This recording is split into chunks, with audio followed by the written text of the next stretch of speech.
There we go. All right, guys, let me get this on.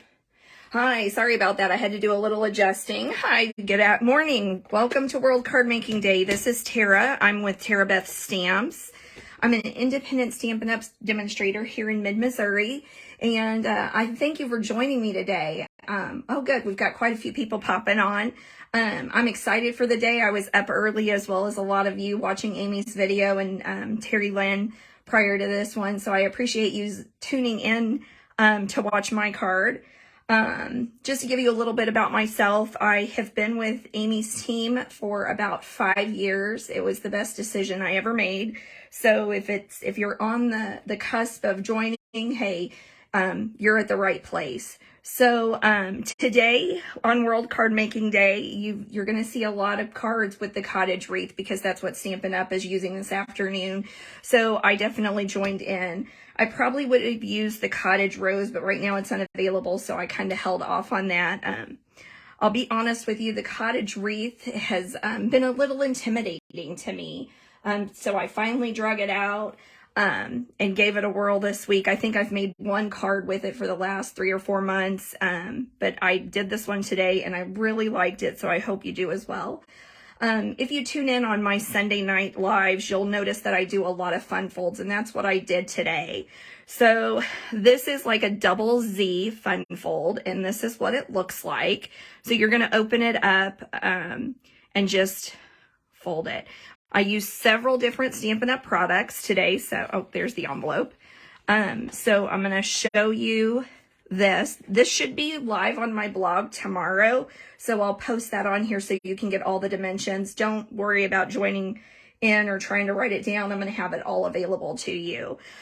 So I use the Cottage Wreath a little bit, just the wreath itself.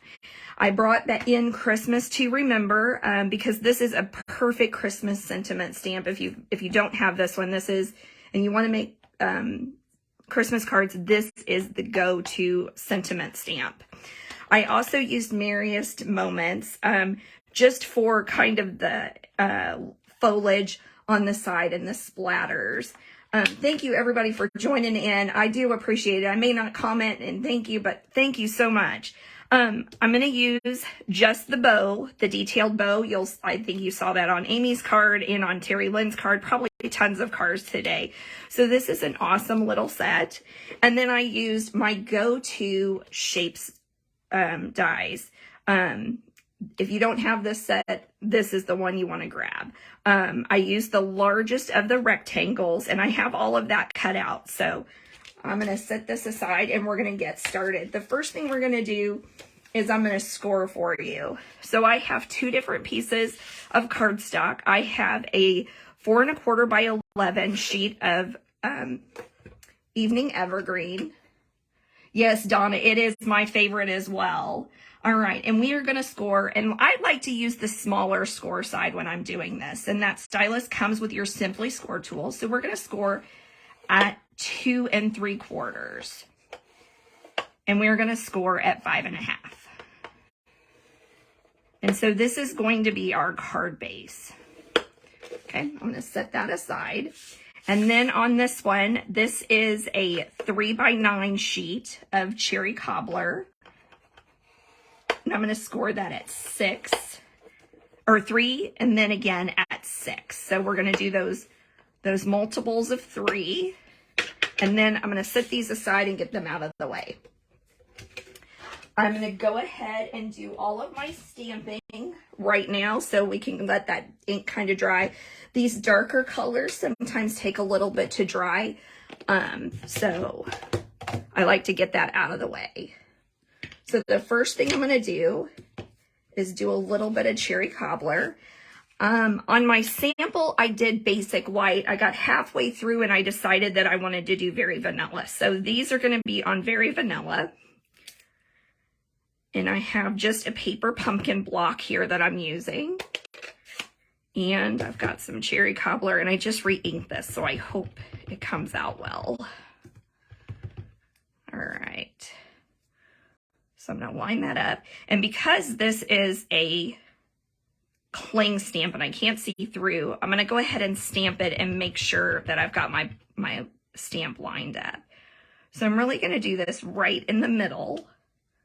Perfect. Ooh, and the cherry cobbler ink is re-inked well. All right, I'm going to set that out of the way. I'm going to bring in some Evening Evergreen, and I'm just going to stamp it on the sides here.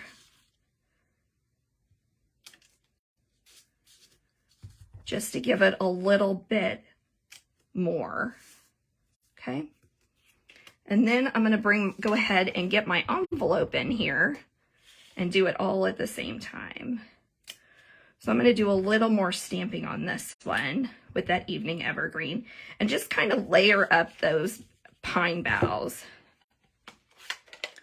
Okay. Then I'm going to take some soft succulent and I'm going to add these splatters on here. These two stamps are from the Merriest Moments stamp set. And as I said, if you don't have that one, oh, it's beautiful. So we'll set that aside. We'll do that a little bit on this side. And I just like to do a little extra when I'm stamping these insides. So I think that's good. And now I'm going to set these out of the way so that won't get in there. So there's one of my blocks. This is going to be the block for the inside. And I'm going to ink that up with Evening Evergreen. And because we're not die cutting it, it really doesn't matter how I set that. I'm just wanting to set it in the middle. Okay.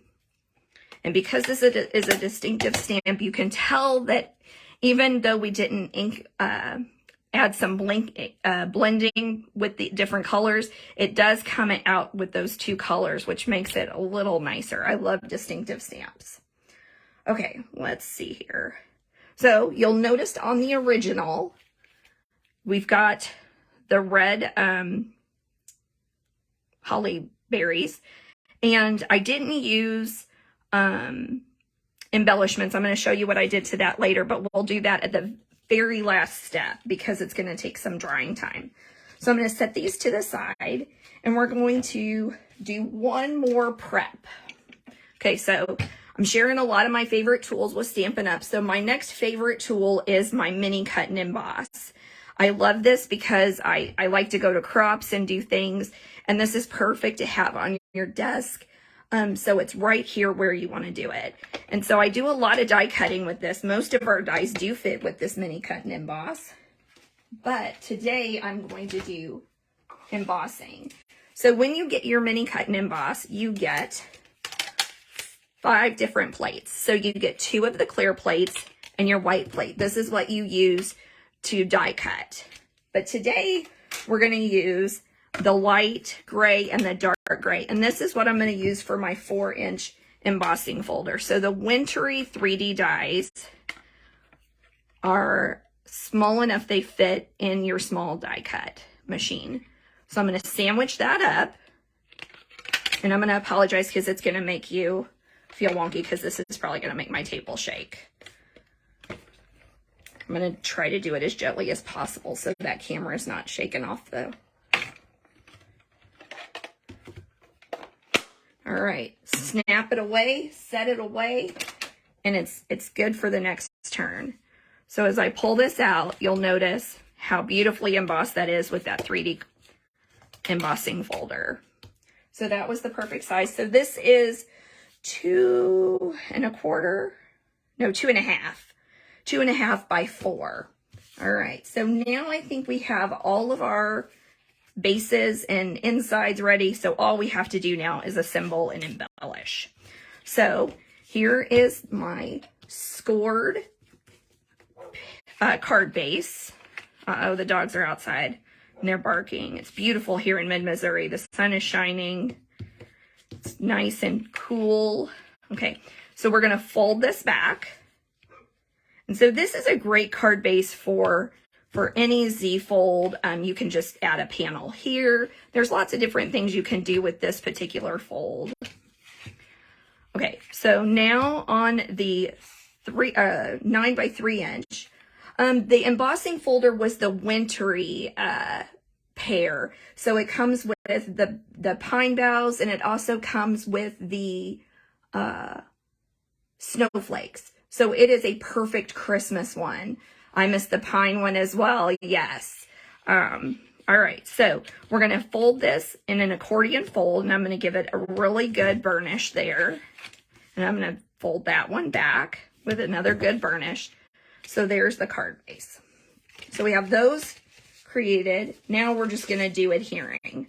So I am going to use liquid glue today. I am one of those card makers, scrapbookers that uses all sorts of adhesive. I usually use Stampin' Seal if I'm doing a reel. So that's just for quickness. But when I'm doing something that I want a little more accuracy, I'm going to use that liquid adhesive because it doesn't take a whole lot. Oh, Donna, thank you. I'm so glad you follow my blog. That's sweet. I appreciate it. All right. So there's the piece that we're going to put on the inside. And once again, I'll have all these dimensions tomorrow on my blog. And I'll connect it here so you can see it. There's going to be some changes soon. I'm changing to WordPress. I was hoping to have it done by this weekend, but I don't think I'm going to have it done yet. All right, there we go. Now we're going to take a piece of cherry cobbler and we're going to add this embossed piece. Now, as I said, I use all sorts of different adhesive. For embossing, I normally use Stampin' Seal just because I feel like it holds a little better with those creases and those different bumps. And this is part of the reason I don't do it on camera. There we go. Sometimes I fight with the seal. Okay, I'm going to line that up. Be super careful not to get it crooked. Perfect. Okay, so this is going to go on the inside flap. Thank you for all these wonderful comments. I'm going to come back and read them. I do appreciate all of the love that you're giving me. That's awesome. I love card makers. We're genuine people, I feel like, and give good criticism when we need it. It's awesome. Okay. So I am using the Lights of Glow DSP. It's available in the July to December mini catalog. And I would have to say it's probably one of my favorites of all time. I really love trimming, what was it? Tidings and trims last year. But you use these end colors, which I wasn't too jazzed about the first time I saw them, but man, love them. I don't know what it is about Stampin' Up, and I'm gonna grab a quick drink. I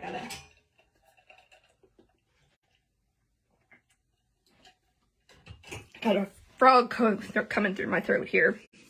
All right, so here's your card base. Super easy. Any beginner can really do this layering. All right, so now what I'm going to do, and my cards, I didn't tell you at the beginning, my cards are usually super heavy because I love layers. I love to add extra DSP and paper. So it does make them pretty heavy. So this is definitely going to be an extra postage card. So I am gluing those square die cuts, 2 pieces of So Saffron. I've given that ink enough time that it's not going to be wet. As I said, those darker pigments, sometimes you want to give just a few seconds to dry. So I'm just creating that small matte layer.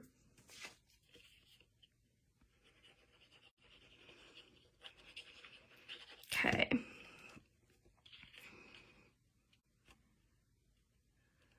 All right. There we go. So now we're going to bring in the 3x9 accordion piece. We're going to add this to the front. So we're going to add our wreath to the front.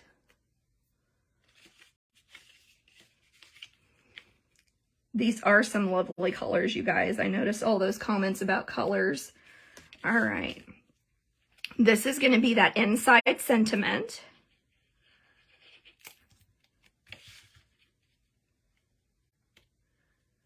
Once again, we're just going to leave that little bit of edge on it to give it just another focal point.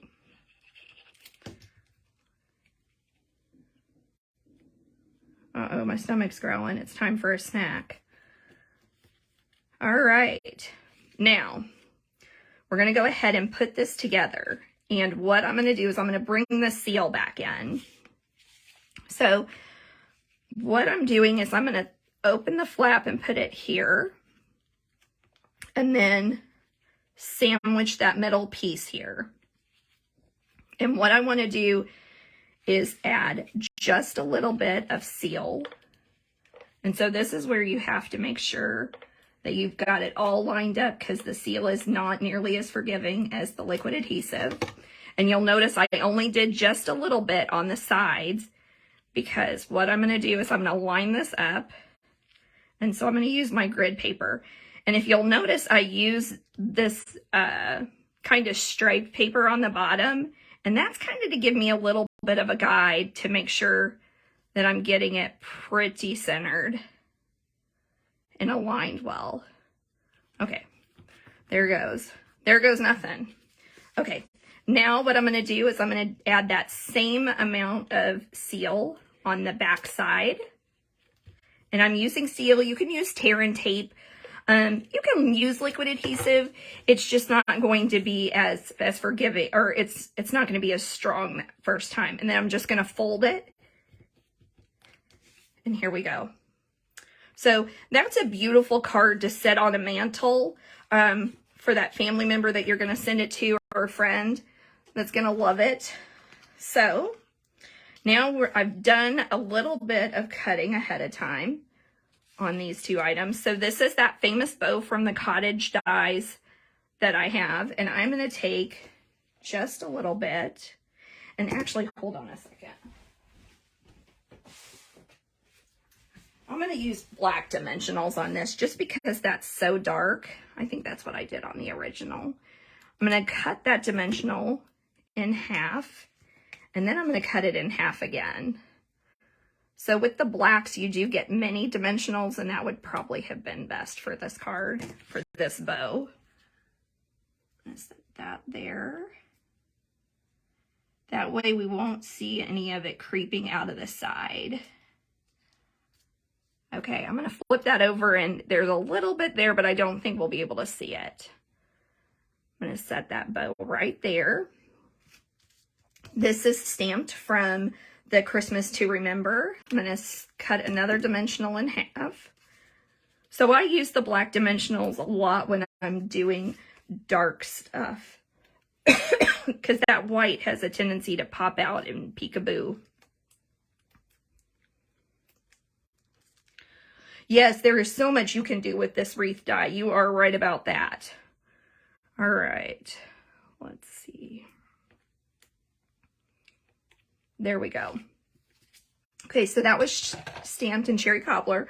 So this is just about it.